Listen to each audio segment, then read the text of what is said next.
Mom, run away now, just by yourself. This is when my 10-year-old daughter saved me, feeling the threat to my life from my husband's terrible treatment. Dad won't do anything to me, so I'm fine. Just hurry up. Pushed by my daughter's urgency, I grabbed only my wallet and frantically ran outside. Then, the next day, worried about my daughter, I sneaked back home when my husband was away. To my shock, my husband, who was supposed to be absent, was there. A child? She's no longer in this world. I gasped at my husband's words, spat out so dismissively. My precious daughter, who had risked her life to save me. The thought that I could never see her again. Overwhelmed by shock and despair, I collapsed right there. I'm Natalie, a 35-year-old office worker. I live with my 38-year-old husband and daughter. Originally, I married my husband, thinking he was a manly and reliable boss at the company. A happy life with our child after her birth was my long-cherished ideal. My mom passed away when I was young, and I was raised in a father-only household. I am nothing but grateful to my dad, who raised me with all the love he could muster. Yet I envied my classmates who were pampered by their moms. My dad, a self-made man, runs a civil engineering company. He's raised many young people with various issues, helping them become carpenters and plasterers, despite dropping out of high school. Some of them were rebellious youth, but my dad, with his inherent sense of duty and compassion, reformed them. Compared to the people at my dad's company, my dad was just an ordinary, serious office worker. That's why I thought my dad would like him immediately. But the reaction of my dad when he met my husband was unexpected. Nice to meet you. I'm Stephen.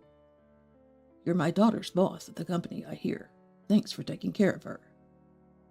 It was just normal small talk, but the conversation was smooth, and I felt relieved. After Stephen left, my dad had a grim expression. That guy, he hides something terribly wicked behind his eyes. If you marry him, you're going to suffer. I'm not saying this lightly. It's better to call it off. I was shocked by my dad's unexpected words. Stephen was always so kind, and I couldn't see any reason for my dad's concern. Dad, you just don't want me to get married, do you? That's terrible. Despite numerous discussions with my dad afterward, the issue remained unresolved, and he continued to oppose the marriage. Dad just won't approve. Let's get married anyway. He'll come around someday. All right. So I went against Dad's wishes and got married. I thought I might get disowned by Dad, but it seemed worth it. I was crazy about Stephen. When I was packing my things to leave home secretly, Dad caught me. Take this with you. Use it if you're ever in trouble. Surprisingly, he handed me a banking card. It had over $30,000, saved since my childhood. Come back anytime if it gets tough. Dad's face looked so sad as he said this. Despite this, I left to live with him. On the other hand, my in-laws were also against our marriage. They disliked that Dad's company employed people from various backgrounds, saying they didn't want a wife from such a place for their son. So we became distant from my in-laws. Therefore, we just had a photo-only wedding, yet we were quite happy. After getting married, Stephen wanted me to be a housewife and support him. But I wanted to own our own house soon and give our children a proper education. So I suggested that we both work and save more. If you really want to work, then make sure you do all the housework perfectly. What? You won't help? That's a woman's job. That was the first time I felt uneasy about my husband. 3 years into our marriage, I joyously told my husband about my pregnancy. You should be happy. You're going to be a dad. Oh yeah, that's great. I'm looking forward to it. But keep doing the housework like before. He seemed happy, but he never cared for me during my pregnancy. Even when I was bedridden with morning sickness, he got grumpy if his meals weren't ready. Can't we just have ready-made dishes when I'm sick? Don't be spoiled. Pregnancy isn't an illness. His words troubled me, but he was genuinely looking forward to the birth. When our daughter Hannah was born, he said, "She looks smart like me." he adored her. He was great with Hannah, cuddling and soothing her. But, as a henpecked husband, he grew worse about housework. He loved our child, but never changed diapers or bathed her. He'd leave his dishes and scatter clothes on the floor after a bath. It was manageable when it was just two of us, but with a child, it got harder. Soon, my maternity leave ended, and I returned to work. Now I was busy every day with work, housekeeping, and parenting. One day, I couldn't hold back anymore and blurted out, "Hey, you! It's tough managing both work and childcare. Can you help a little?" "What do you want me to do? I'm already playing with Hannah." "Just put your dishes away after eating and put your clothes in the laundry basket. Just take care of your own stuff." "What? Don't joke with me. That's all a wife's job. Put more effect into it." "I am. And as a couple, I'm just asking for a little cooperation." "You're the one who wanted to work, so take responsibility and do it properly." "But..." "Shut up." At that moment, something whizzed past my cheek and shattered with a loud noise. My husband had thrown a coffee cup at me. "It hurts." When I touched my cheek, blood was oozing out. "It's your fault for not listening to me." This aggressive side of my husband was something I had never seen before. I was so confused that I couldn't say anything more. From that day, his attacks became a regular occurrence. If I said anything he didn't like, he would suddenly hit the table or kick chairs. Once he even stomped on my foot with full force. Day by day, more bruises appeared on my body, hidden from view. My dad was a strong man. "Women and children are delicate. Men should protect them," he always said. He would never hurt me, only gently admonish me. Maybe that's why my husband's actions terrified me so much. Whenever he seemed about to do something, I would flinch and become unable to speak. This response only encouraged him more. "You're all talk but a coward. Remember, if you defy me again, you'll suffer." "Please?" Just his loud voice made me freeze, and I ended up obeying him. But he seemed to want to be seen as a kind dad to our child, attacking only when she was asleep at night. I kept silent, not wanting anyone to know. But my perceptive daughter seemed to notice. Then one night, something decisive happened. My husband had recently said he was tired of working for others and wanted to start his own business. I didn't think it was that easy and knew it would require funds. But fearing his mood, I suggested saving up for his business instead of outright opposing him. "We don't need to do that. Use your dowry and the money's saved for Hannah." "That's for Hannah's education. We can't use it now. Plus, the money my dad gave me isn't for such purposes." My refusal to comply angered him. He didn't just throw things. He hit and kicked me. It was bad enough to fear for my life. "It hurts. Please stop." "You're wrong for not listening to me." How long did it go on? I must have lost consciousness for a bit, because when I came to, my husband had gone to the toilet or something. That's when my daughter, who'd been hiding and watching, burst out.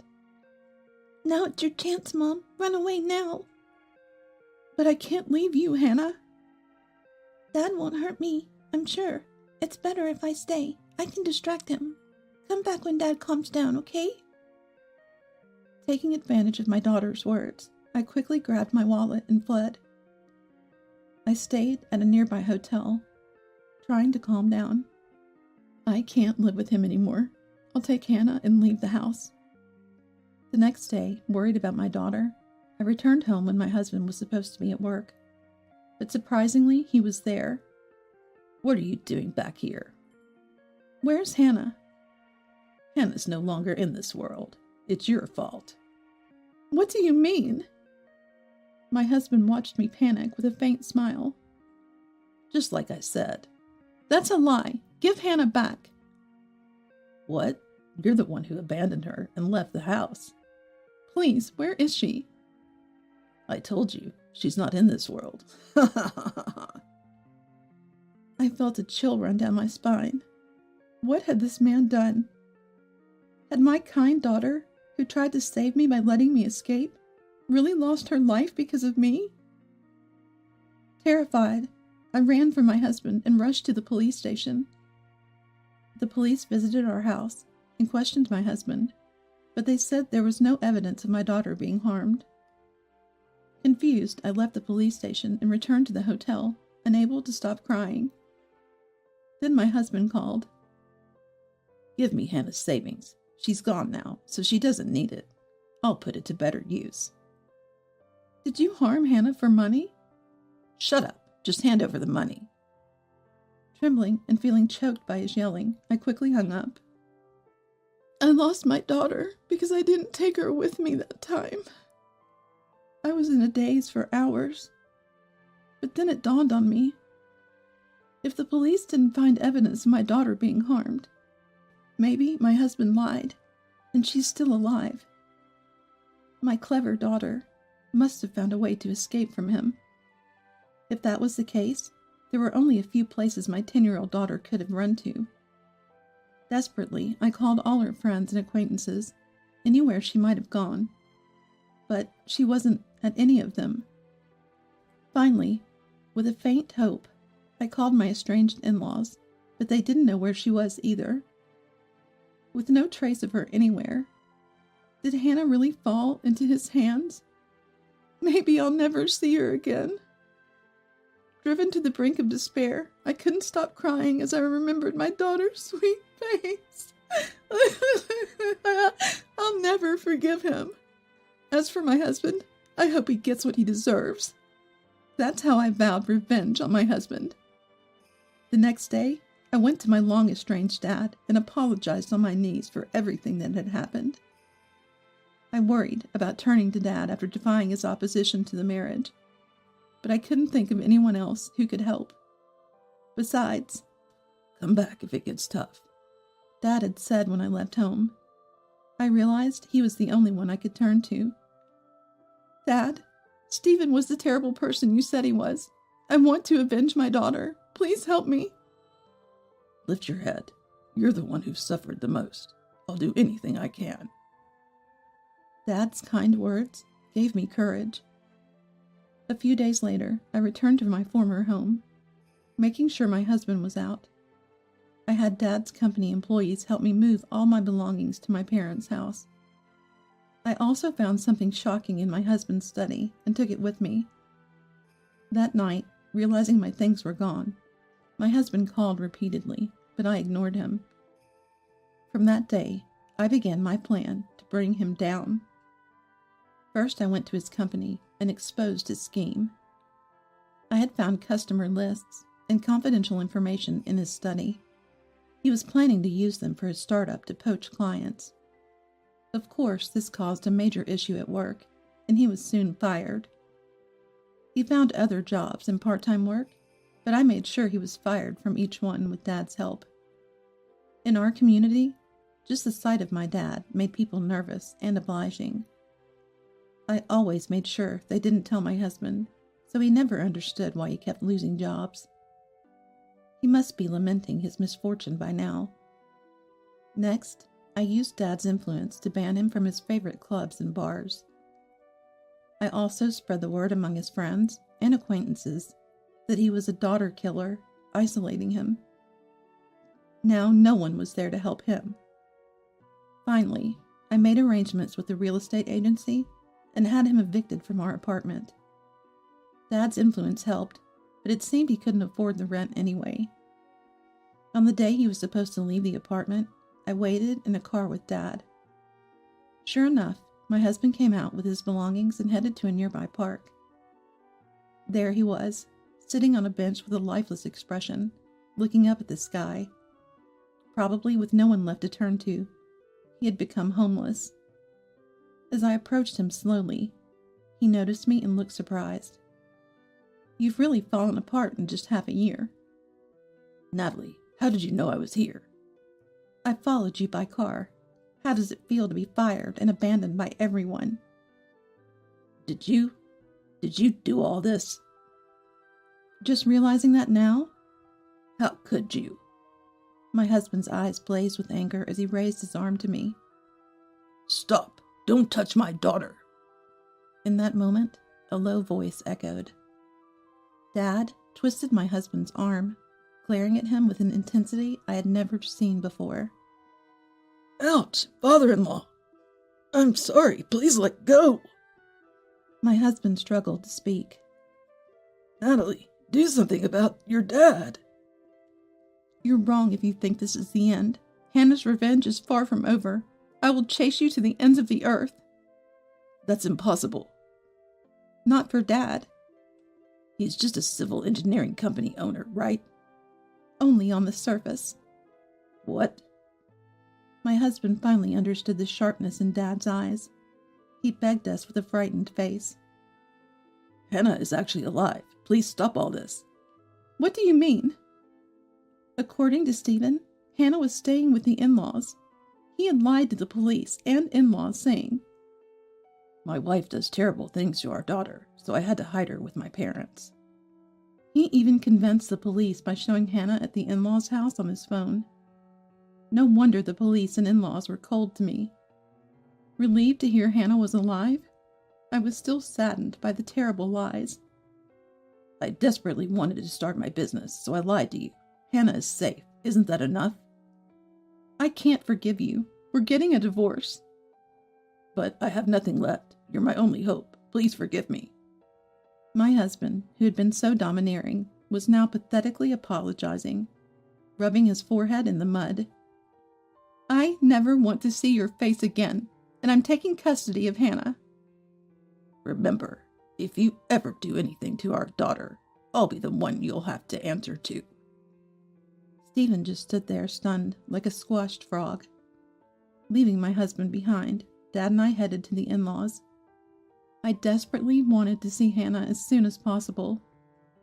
When I went to the in-laws, who were farmers deep in the mountains, and told them the truth, they were shocked and apologized. My daughter had been told by my husband, Stay here quietly, and I'll be nice to Mom. I'll come to get you after we make up. Despite this, she had tried to contact me many times, worried about me.